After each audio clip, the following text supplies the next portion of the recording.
Hello guys, welcome to another blog.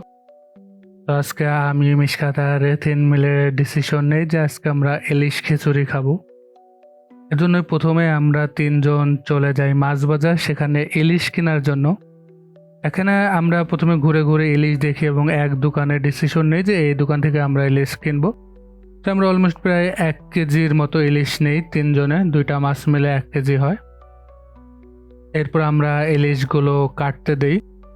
এখানে আপনাদের বলি যে ইলিশগুলো মানে ইলিশ 2টা কাটার পরে টোটাল হয়েছে আপনার 8 পিস মাছ, 2 পিস লেজ এবং 2 পিস মাথা। এবং ইলিশগুলো আসলে অনেক মোটা মোটা করে আমরা কাটিয়ে নিয়েছি এবং ইলিশগুলোতে সুন্দর বিষয় হলো ডিম ছিল।